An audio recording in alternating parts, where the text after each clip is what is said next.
தேவனுடைய பிள்ளைகளே, இயேசுவின் நாமத்தில் உங்களை வாழ்த்துகிறேன். ஒரு தெரிந்த பாடலை பாடி ஆண்டவரை துதிப்போம்.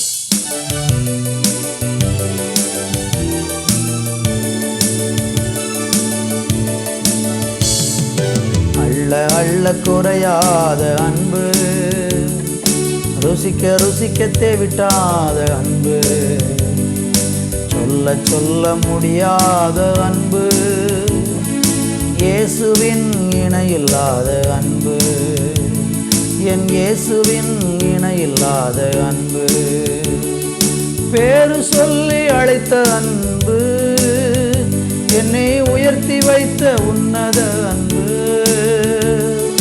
பேரு சொல்லி அழைத்த அன்பு, என்னை உயர்த்தி வைத்த உன்னத அன்பு, என்னை கவர்ந்து கொண்ட இயேசுவின் அன்பு, என்னை கவர்ந்து கொண்ட இயேசுவின் அன்பு, அள்ள அள்ள குறையாத அன்பு, ருசிக்க ருசிக்க தேவிட்டாத அன்பு, சொல்ல சொல்ல முடியாத அன்பு, இயேசுவின் இணையில்லாத அன்பு, என் இயேசுவின் இணையில்லாத அன்பு, ஊழியத்தை கொடுத்த அன்பு, என்னை ஊழியனாய் மாற்றிய அன்பு, ஊழியத்தை கொடுத்த அன்பு, என்னை ஊழியனாய் மாற்றிய அன்பு, என்னை கவர்ந்து கொண்ட இயேசுவின் அன்பு, என்னை கவர்ந்து கொண்ட இயேசுவின் அன்பு, அள்ள அள்ள குறையாத அன்பு, ருசிக்க ருசிக்க தேவிட்டாத அன்பு, சொல்ல சொல்ல முடியாத அன்பு, இயேசுவின் இணையில்லாத அன்பு, இயேசுவின் இணையில்லாத அன்பு, அள்ள அள்ள குறையாத அன்பு, ருசிக்க ருசிக்க தேவிட்டாத அன்பு, சொல்ல சொல்ல முடியாத அன்பு, என் இயேசுவில் இணையில்லாத அன்பு. நல்ல பிதாவே, உங்கள் அன்பை எங்கள் மேலே பொழிந்தெழுதிருக்கிறதற்காக நன்றி.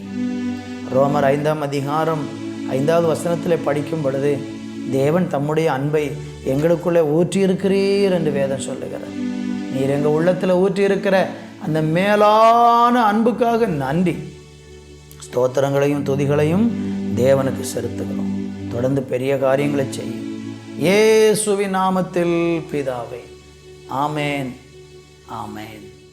தேவனுடைய பிள்ளைகளே, இந்த நாளிலே 1 யோவான் 3ஆம் அதிகாரம் 16வது வசனத்தை நான் வாசிக்கிறேன். அவர் தம்முடைய ஜீவனை நமக்காக கொடுத்ததினாலே அன்பு இன்னதென்று அறிந்திருக்கிறோம். நாமும் சகோதரருக்காக ஜீவனை கொடுக்க கடனாளிகளாக இருக்கிறோம். தேவனுடைய பிள்ளைகளே, இந்த வசனத்தை படிக்கும் பொழுது கர்த்தருடைய வார்த்தை என்ன சொல்லுகிறது? ஆண்டவராகிய தேவன் தம்முடைய ஜீவனை நமக்காக கொடுத்ததினாலே அன்பு இன்னதென்று நாம் அறிந்திருக்கிறோம். அன்புக்கு இன்றைக்கி நிறைய அடையாளங்களை உலகத்தில் காண்பிப்பாங்க. அதிலும் குறிப்பாக வாலிபர்களை பார்த்தீங்கன்னா, அவங்க அன்புன்னு சொன்னாலே இன்றைக்கி அவங்க வேறு மாதிரி யோசித்து உலக பிரகாரமான இச்சையைத்தான் அவங்க அன்புன்னு சொல்கிறாங்க.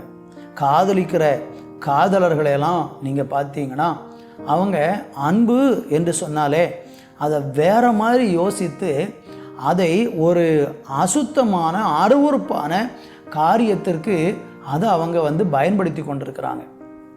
ஆனால் உண்மையான அன்பினுடைய வெளிப்பாடு அல்லது உண்மையான அன்பினுடைய அர்த்தம் அது என்ன என்று நீங்கள் பார்த்தீங்கன்னா, அது கிறிஸ்து சிலுவையில் ஜீவனை கொடுத்த அந்த செயல் இருக்குது பாருங்கள், அதுதான் அன்புக்கு ஒரு பெரிய அடையாளமாக வேதம் எடுத்து சொல்லுகிறது. வேறு எதையும் நீங்கள் வர்ணிக்க முடியாது. அன்பு அப்படின்னு சொன்னால் நீங்கள் வேறு எந்த அதுக்கு ஈடாக அந்த அன்புக்கு அடையாளமாக நீங்கள் உலக பிரகாரமான எந்த ஒரு காரியத்தை காட்டினாலும் ஈடாகாது. இயேசு நமக்காக சிலுவையில் தம்முடைய ஜீவனை கொடுத்த அன்பு இருக்கு பாருங்க, அந்த அன்புக்கு இணையான அன்பு உலகத்தில் எதுவுமே இல்லை. ஒரு நீங்கள் கேட்கலாம், ஏன் இயேசு அப்படி நம்ம மேலே அன்பு, அவ்வளோ பெரிய அன்பு எப்படி பாராட்டினார் அப்படின்னு நீங்கள் ஒருவேளை யோசிக்கிறீங்கன்னா, அந்த அன்பு, தேவனுடைய அந்த அன்பு பார்த்திங்கன்னா பாவிகளாக இருக்கிறவங்க மேலே காண்பித்த அன்பு. இயேசு சிலுவையில் ரத்தம் சிந்தினார் பார்த்தீங்களா? இயேசு சிலுவையில் நமக்காக தன்னுடைய ஜீவனை கொடுத்து அன்பு என்னதென்று அவர் காண்பிச்சார் பார்த்தீங்களா? அந்த அன்பில் இருக்கிற அர்த்தம் தெரியுமா உங்களுக்கு? பாவிகள் மேலே அன்பு செலுத்தினார், துரோகிகள் மேலே அன்பு செலுத்தினார், அவருக்கு விரோதமாக தீமை செய்தவங்க மேலே அன்பு செலுத்தினார், அவரை குத்துனவங்க மேலே அன்பு செலுத்தினார், அவரை காயப்படுத்தினவங்க மேலே அன்பு செலுத்தினார். நம்ம எல்லாம் பாவம் செஞ்சு தேவனுடைய இருதயத்தை காயப்படுத்தி இருக்கிறோம். ஆனால் நம்ம மேலே ஆண்டவர் அன்பு வச்சு நம்மளை ஏற்றுக்கொண்டு நம்மளை ரட்சித்திருக்கிறார் பாருங்கள். அந்த அன்புக்கு இணையாக உலகத்தில் எதுவுமே இல்லை. யோவான் 3:16 நீங்கள் படித்து பார்த்தீங்கன்னா அங்கே வேதவசனம் அழகாக சொல்லுகிறது, தேவன் தம்முடைய ஒரே பேரான குமாரனில் விசுவாசிக்கிறவன் எவனோ அவன் கெட்டு போகாமல் நித்திய ஜீவனை அடையும்படிக்கு அவரை தந்தருளி இவ்வளவாக உலகத்தில் அன்பு கூர்ந்தார். தேவனுடைய அன்பு, குமாரனை கொடுத்த அன்பு. அவரிடத்துல விசுவாசம் உள்ளவங்க யாரும் கெட்டு போகக்கூடாதுங்கிறதுக்காக அவர் ஜீவனை கொடுக்கும்படியாக இந்த உலகத்துக்கு அனுப்பப்பட்டு தெய்வத்தால் நாம் அன்பு கூறப்பட்டிருக்கிறோம். அதனால ஆண்டவர் சொல்றாரு, நான் உங்கள் மேலே இவ்வளோ பெரிய அன்பை உங்களுக்கு செலுத்தி இருக்கும்போது நீங்கள் மற்றவங்களிடத்தில் அன்பு செலுத்துங்கள். கர்த்தருக்கு ஸ்தோத்திரம்.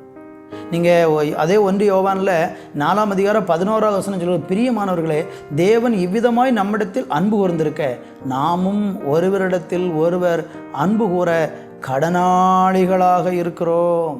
பார்த்தீங்களா? தெய்வம் இவ்வளோ தூரம் அன்பு செலுத்தினதுனால நாமளும் மற்றவங்ககிட்ட அன்பு செலுத்தணும். ஏன் மற்றவங்களை மன்னிக்கணும்? ஏன் மற்றவங்கள்ட்ட செஞ்ச தப்பை நம்ம மன்னிக்கணும்னு சொல்கிறாரு? ஆண்டவர் நமக்கு மன்னிச்சிருக்கிறாரு, நம்ம மற்றவங்களை மன்னிக்கணும். அதுதான் ஆண்டவர் நம்ம கொடுக்குற ஆலோசனை. அப்படி மற்றவங்களை நேசித்து கிறிஸ்துவின் அன்பை நிறைவேற்றுவோம். கர்த்தர் நம்மை ஆசீர்வதிப்பார். நல்ல தகப்பனே, அன்புக்கு அடையாளமாக சிலுவையில் நீர் சிந்தின ரத்தம், சிலுவையில் நீர் பட்ட பாடுகளை எங்களுக்கு அடையாளப்படுத்தி காண்பித்ததற்காய் நன்றி. தொடர்ந்து ஆசீர்வதியும். இயேசுவின் நாமத்தில் பிதாவே, ஆமேன், ஆமேன்.